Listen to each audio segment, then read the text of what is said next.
Non, non, non! Qu'est-ce qui se passe? J'ai invité une fille à dîner ce soir et je ne savais pas que c'était la Saint-Valentin. Alors elle va penser que je veux que ce soit sérieux entre nous et croire à une relation amoureuse. C'est dont tu as envie? Toi, t'es gentil.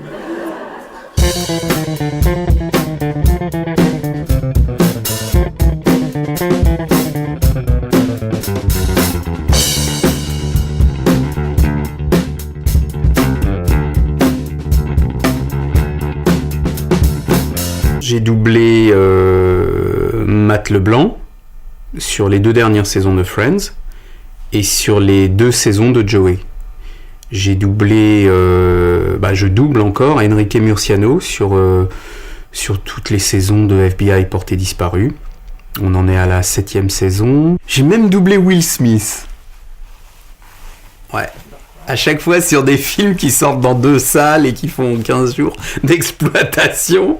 Mais ouais, j'ai doublé Will Smith dans un truc qui s'appelait 6 degrés de séparation. Un très joli film. Oui, non mais je te dis, hein, il y a dû y avoir 27 entrées Île-de-France. Hein.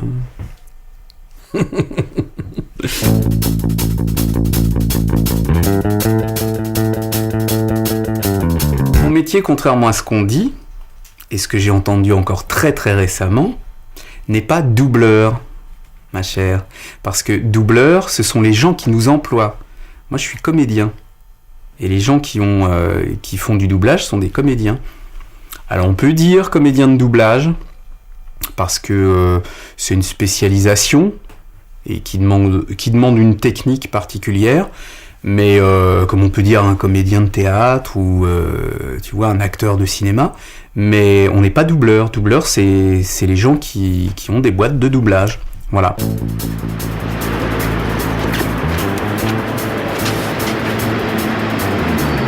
Oui, bonjour, c'est Olivier. Oui, bonjour, c'est Olivier. D'accord. En allant plus bas, nous trouverons nos sapins. C'est normal, Adilia, nous sommes en hiver. Les arbres perdent leurs feuilles. Exact, les sapins ont des feuilles particulières en forme d'aiguille. Ces aiguilles, petites, épaisses et recouvertes d'une protection de cire, permettent aux sapins de lutter contre le climat froid et sec de l'hiver. Typiquement, c'est un métier où on croit qu'il y a de la préparation, il n'y en a pas. On ne connaît pas le texte, on ne connaît pas la situation. On peut connaître la série si on est récurrent dessus. Donc on a des repères, mais on arrive, on découvre le texte et voilà, on y va. Oui, Adibou. On dit que ce sont des arbres à feuilles pleines d'ombre sur la rive gauche. Ah oui, là, je crois que j'ai pris une liberté avec le texte. Je suis directeur artistique, donc je m'occupe de caster des produits, de trouver les acteurs qui correspondent à tel ou tel rôle. Et ensuite, je procède à l'enregistrement proprement dit, que je dirige. Un tout petit peu plus rapide. Sur les feuilles. Ouais, même avant. Ouais, non, j'ai vu où c'est. Même avant, t'as vu? Une fois que la distribution est faite, le plus gros du travail est effectué, parce que sur le plateau, diriger un acteur professionnel, je veux dire, il se dirige lui-même, hein, il sait lui-même ce qu'il va faire.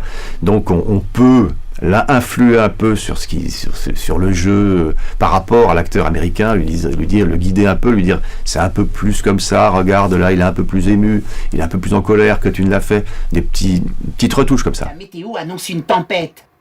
Alors avant l'enregistrement, il y a eu tout un travail technique évidemment, de détection de la VO, pour savoir s'il y a tel ou tel labial, guttural, pour essayer de faire passer au scanner, si vous voulez, la voix originale, l'acteur américain.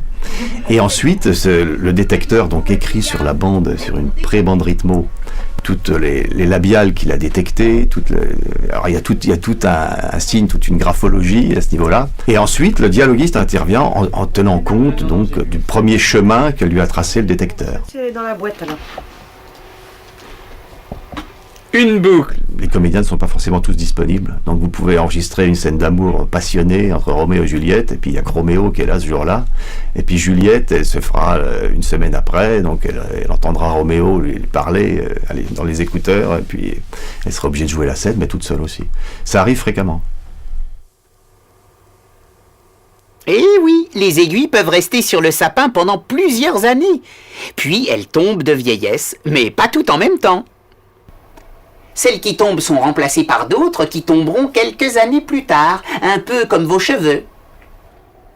Voilà qui va compléter mon herbier. Ah, sens-moi ce parfum, Bouzy. Et si tu veux une voix de champignon, tu vas pas réussir à la faire en virtuel.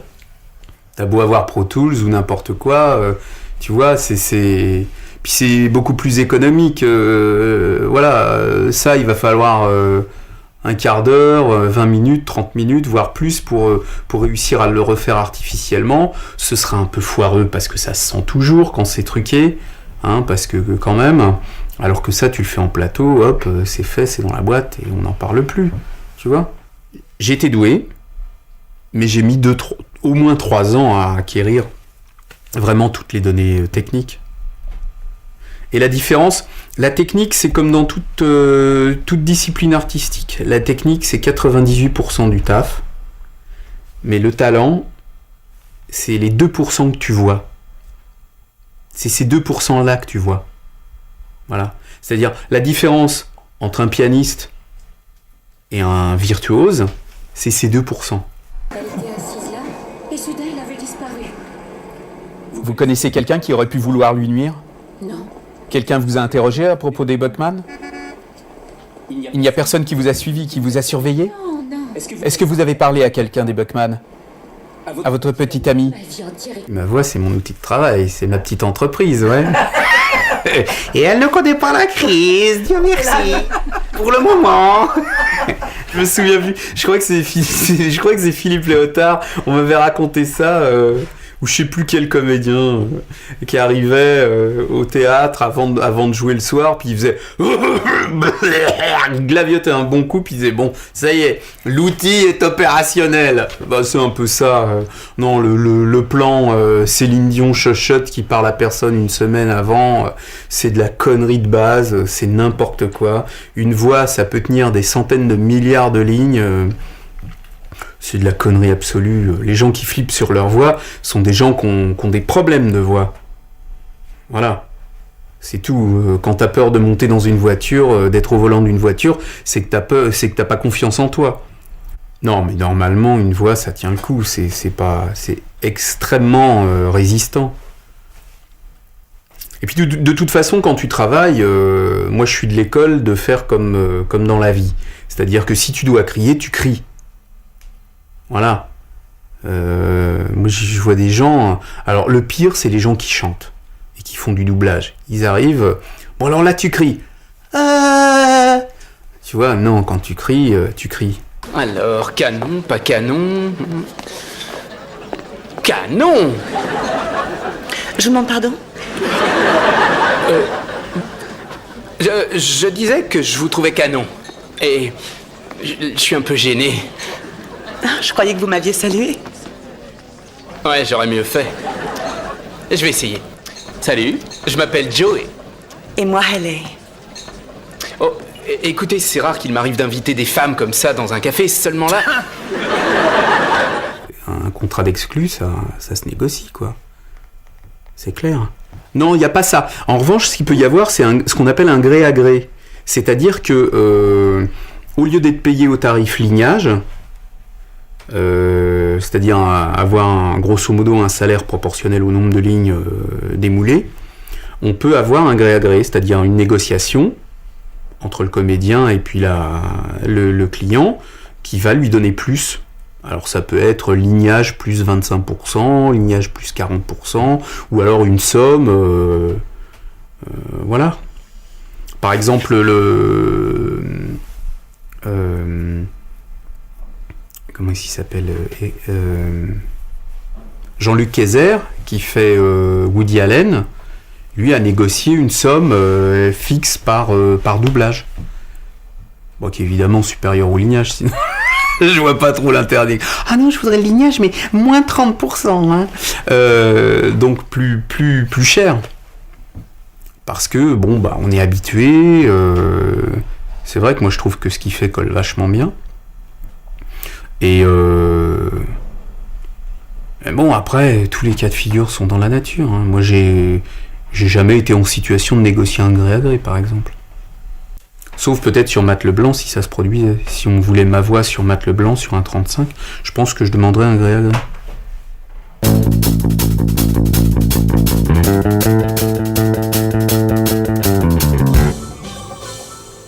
Ce sont des couleurs qui me parlent. Shane? Bonjour, ça va? Good. Bon bah moi je m'occupe de la causeuse. You know, it's looking good. And you got the arm on the right side. C'est déjà ça. Et je termine de poser mes bouts de baguette. Ça vient, elles en jetteront autant que le papier peint. So what can I do to speed up the process? Eh bien j'ai installé mes tréteaux en bas de l'immeuble. Aide-moi à descendre les portes. Je fais du voice-over, du commentaire et de la pub. Celui-ci n'est pas terrible et il est mal posé. J'ai ce qu'il faut. Le voice-over, c'est une voix qui vient en superposition d'une voix originale. Donc on entend l'original et par-dessus on colle une voix. Ah, te revoilà.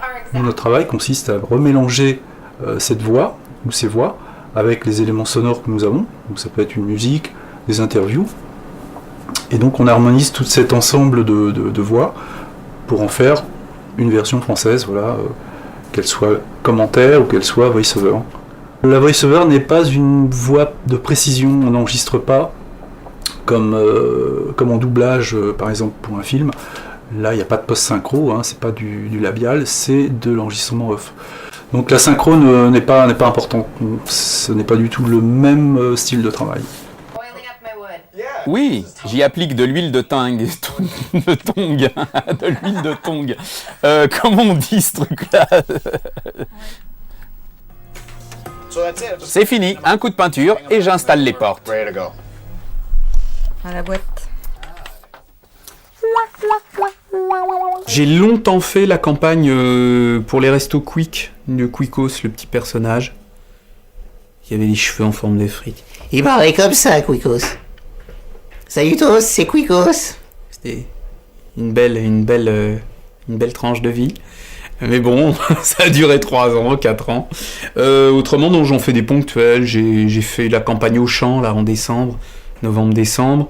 Et là, je viens d'en faire une pour une marque qui s'appelle Illis. C'est des chaussures avec des talons à roulettes, c'est pour les ados.